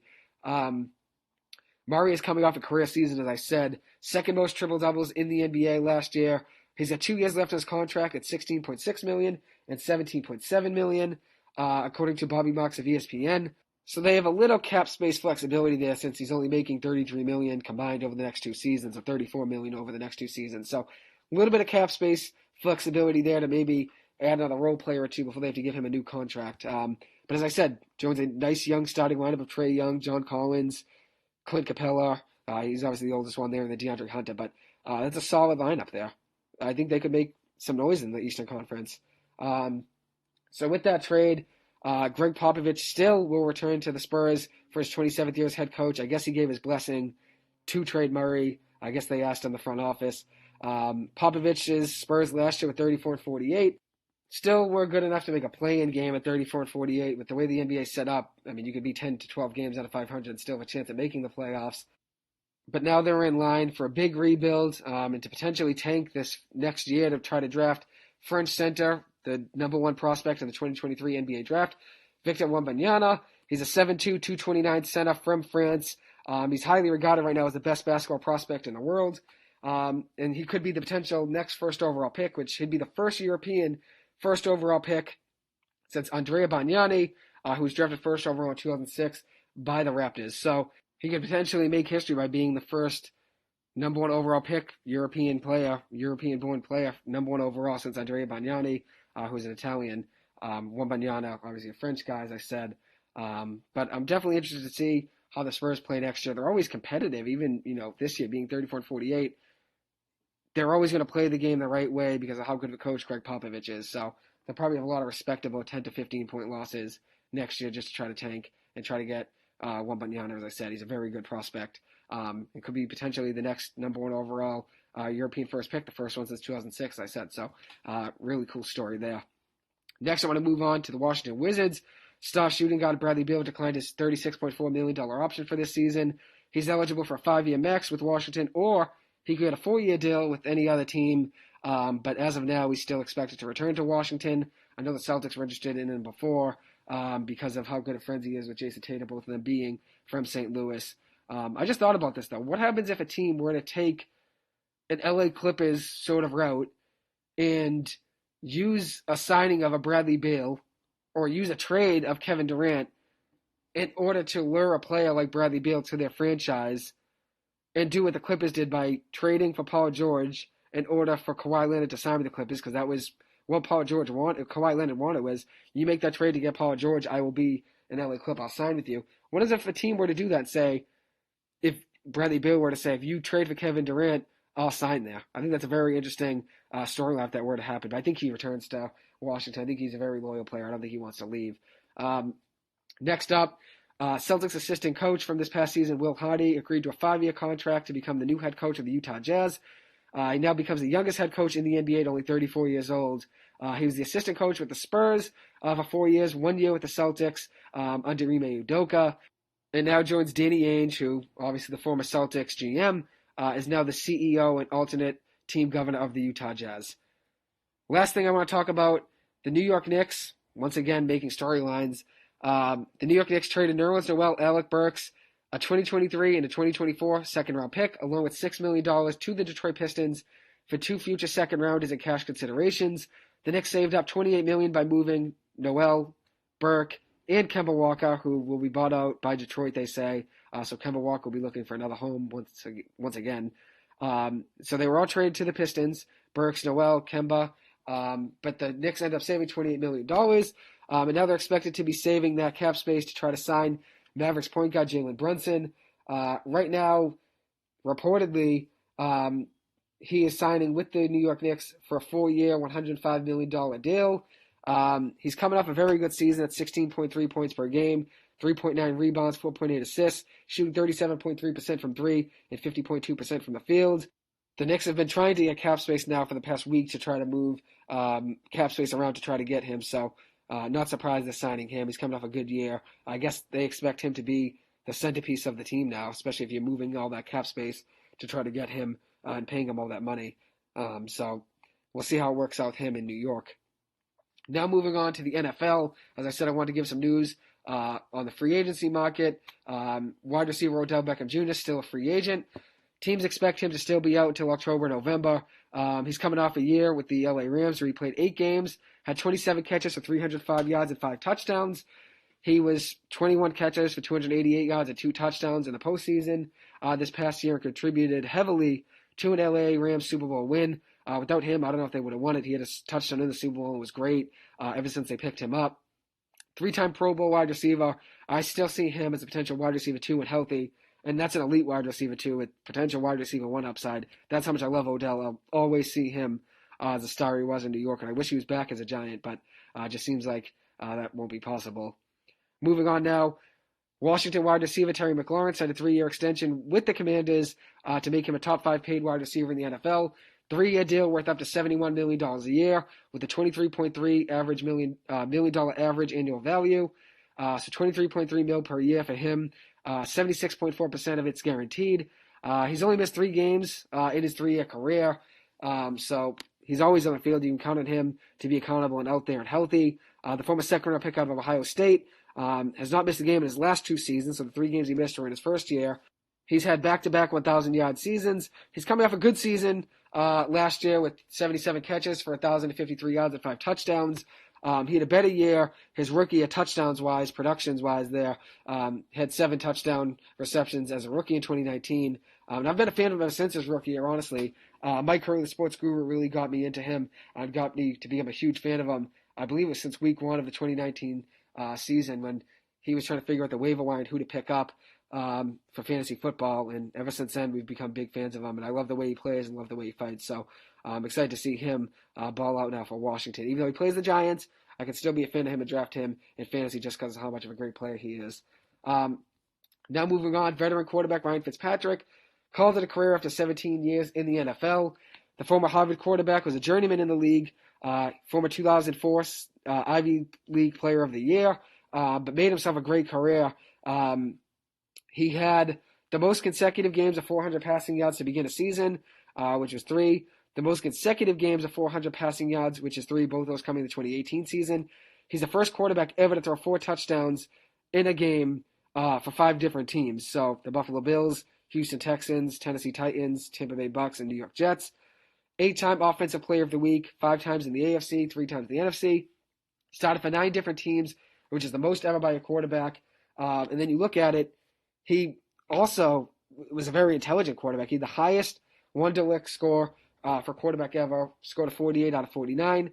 The Wonderlic test is a way that they test quarterbacks for the most part, their intelligence. They give them 49 questions and scenarios they have to answer, and he actually has the highest Wonderlic score for quarterback ever, a score of 48 out of 49. He was also an economics major at Harvard, so I'm an economics major myself, so a little bit of soft spot for him there too. But a very interesting journey for him as a quarterback in the NFL. Made a great run out of it, and I'm wishing him nothing but the best in his future now with Amazon as a pregame analyst for Thursday Night Football. Fitzmagic will always be an NFL legend, especially considering you could get a Fitzmagic that's a top 3 quarterback in the NFL one week, and then a Fitztragic who's a bottom 3 quarterback in the NFL the next week. But he always kept things exciting. I'm looking forward to seeing him as a reporter and pregame analyst now for Amazon for Thursday Night Football next year. Next, tight end Rob Gronkowski retired at 33, his second time now retiring. Now he's 33 years old, so I think it's a little bit more believable with him retiring now. The 4-time Super Bowl champion, as well as 4-time All-Pro selection and 5-time Pro Bowler, called it a career. He actually has the most receiving touchdowns in a single season by a tight end, which is 17. He had that in 2011. He has the most career touchdowns in the postseason by a tight end, which is 15. The most 100-yard games by a tight end in NFL history, which is 32. Most touchdowns in a season by a tight end, which is 18. Most 100-yard games, as I said, by a tight end in NFL history with 32. Most receptions by a tight end in Super Bowl history with 23. Most receiving yards by a tight end in Super Bowl history with 297. And then also has the most career receiving touchdowns by a tight end in the postseason with 15. Then also, him and Brady have the most career postseason receiving touchdowns between a quarterback and receiver, and that's 15.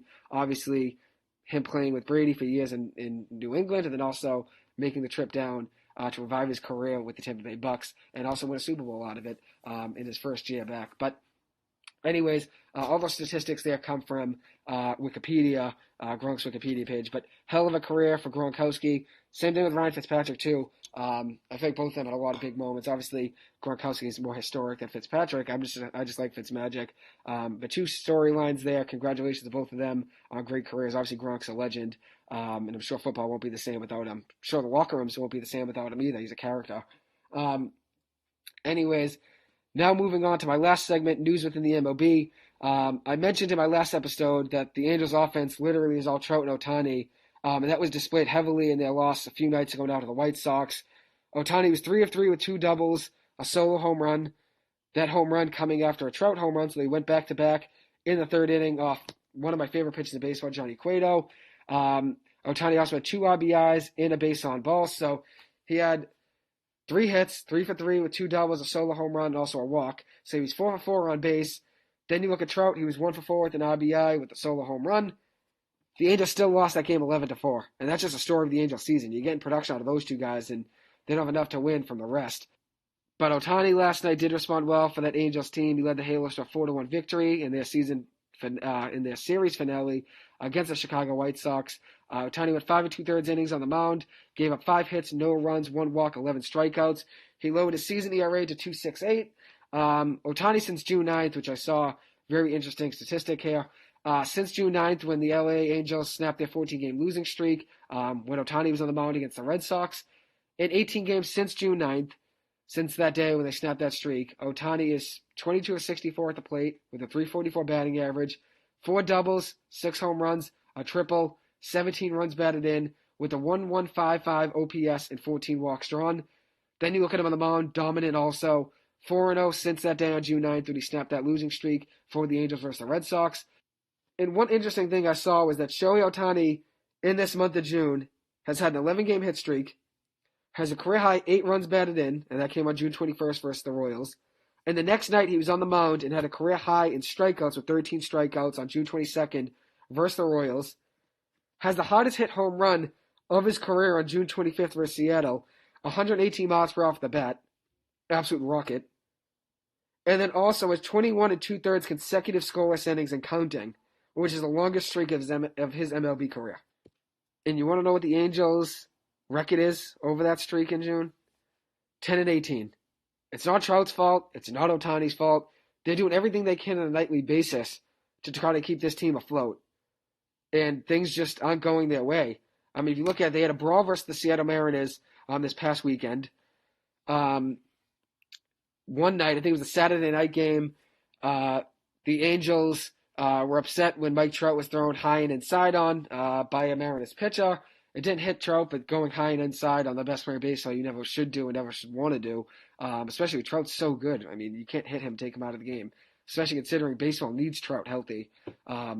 Anyways, the next day, Jesse Winker was hit by a pitch, and that started a whole incident, pushing and shoving between the two teams. Benches cleared. Anthony Rendon is in the middle of a mix with a cast on his right hand after he just got season-ending surgery. He's in there throwing lefty punches and shoving people. Then you got Angels reliever Archie Bradley, who fell over the railing of the dugout trying to rush into the brawl, ends up hurting his wrist or his arm, and now he's out at least 4 weeks. You have 8 ejections and 12 suspensions in that game. Your manager, the Angels manager, got suspended for 10 games. Jesse Winker, the guy that was hit on the Mariners, suspended 7 games. J.P. Crawford, Anthony Rendon, 5 games. Between the two teams, 8 ejections, 12 suspensions.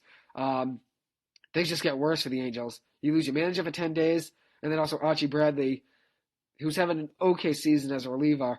I think he has around a 4.5 ERA, is now out at least 4 weeks because he's trying to jump over the railing and hurts himself. They just can't catch a break in L.A. It's unfortunate. Next, Freddie Freeman had a very emotional return to Atlanta. His first game back in Atlanta since signing his monster contract with the Dodgers.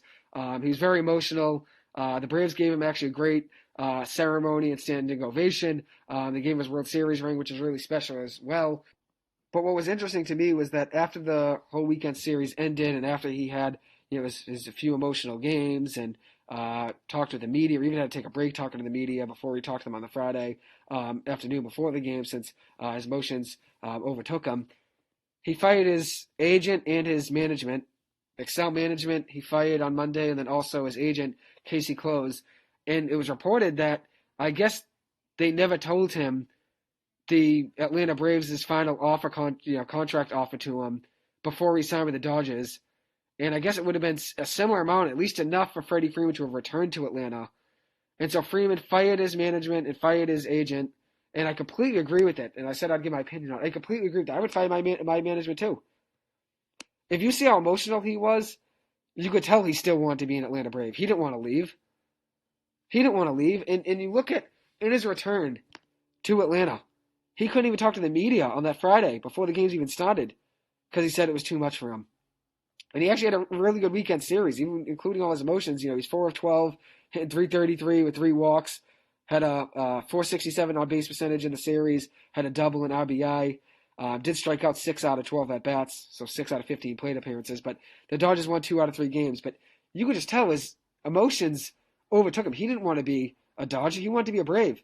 And after you spend 12 years creating a legacy with the Atlanta Braves and becoming so close with the fans and winning a World Series ring with them, you don't want to leave. So I would fire my management too. I'm happy he did, and I feel bad for him, truly, because I think he wants to still be an Atlanta Brave. I don't think he wanted to be a Dodger, which is tough. It's tough on both sides now. It's tough for him because now he has to, play until, let's see when he's under contract still. He's under contract still until 2028. So the next 6 years, he's under contract. The next time he's a free agent, he'll be 38 years old. So the end of his career. So it's tough for the Dodgers and it's tough for him. It's tough for both of them. But now he has to persevere and try to play through it, which is unfortunate. Anyways, now moving on, Bryce Harper. He's out 6 to 8 weeks after taking a 97-mile-an-hour fastball off his thumb. The pitch actually fractured his thumb, and he just underwent surgery on it. The 2021 NL MVP was having a good year before the injury. Was hitting .318 with 15 home runs and .985 OPS, 9 stolen bases, 21 doubles, and 48 runs batted in.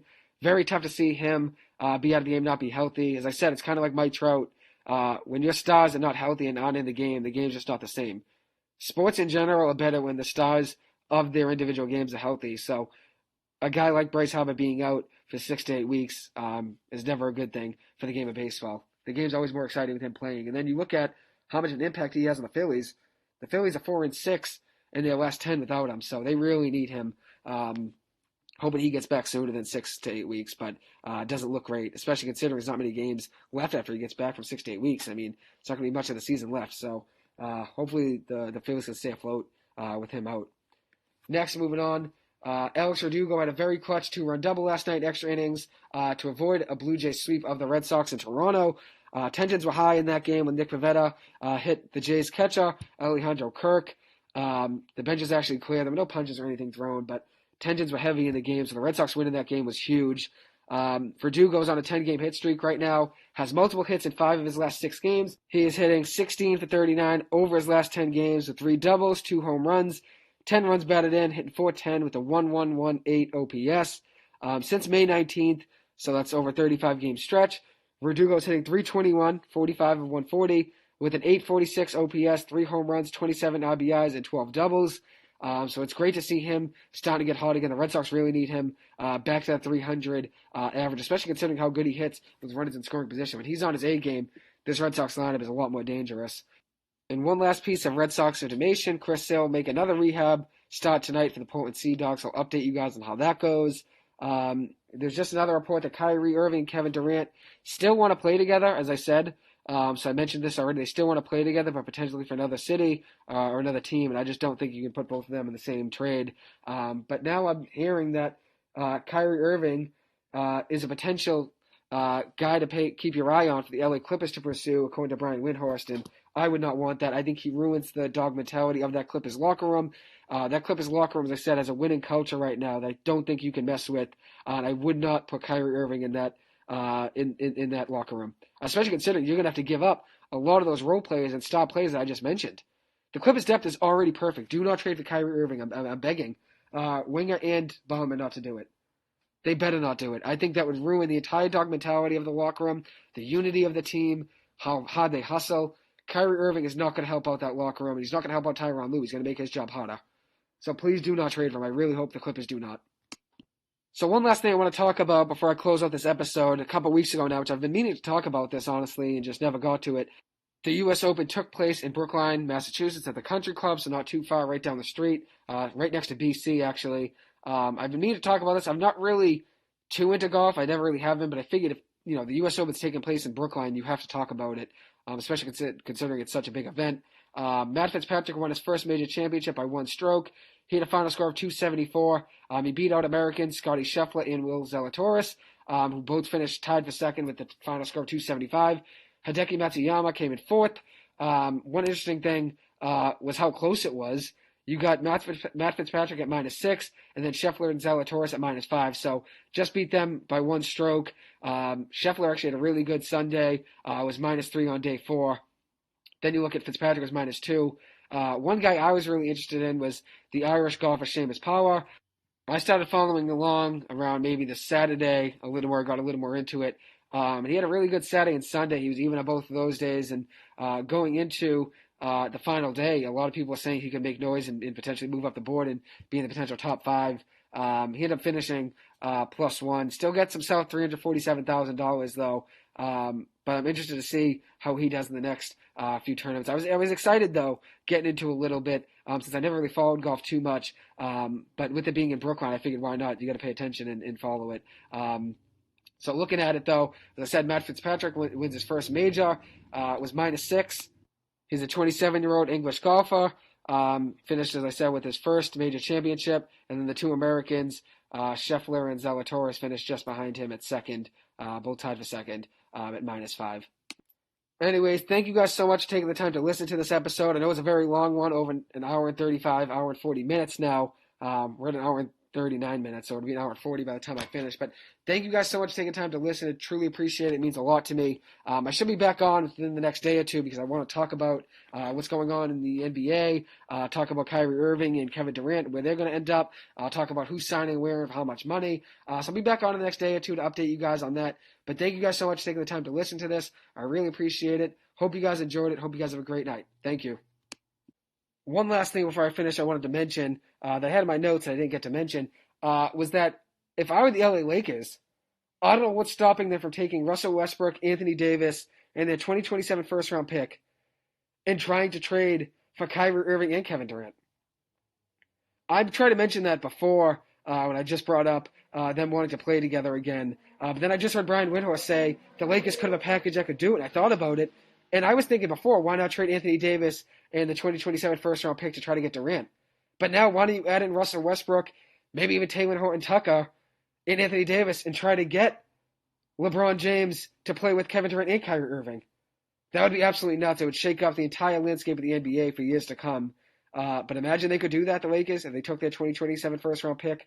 LeBron James gets to play with Kevin Durant and Kyrie Irving, but the cost is 2027 first-round pick, Taylor Horton-Tucker, Russell Westbrook, and Anthony Davis. I don't know what's stopping them from doing that, but I think the Nets are gonna want more in return. So maybe there'd have to be a third team involved, but that's just my guess.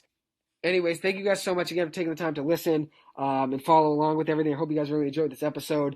I'll be back on again within the next day or so to talk about the NBA. I also want to talk about the other big news within the world of sports, and that's the Pac-12 potentially losing USC and UCLA to the Big Ten in 2024. And then I also want to talk about how the ACC football landscape is going to change after the 2022 season. So 2023 and years to come, they're going to change the format of the schedule and make it a 3-5-5 format. So you play three of the same teams every year and then alternate, 5 teams on the road and then 5 teams away every other year. So I'll be back on to give my opinions on that. I figured I'll save it for another episode since this one's already stacked enough. But thank you guys so much again for taking the time to listen to this. I really appreciate it. Hope you guys have a good one. Thank you.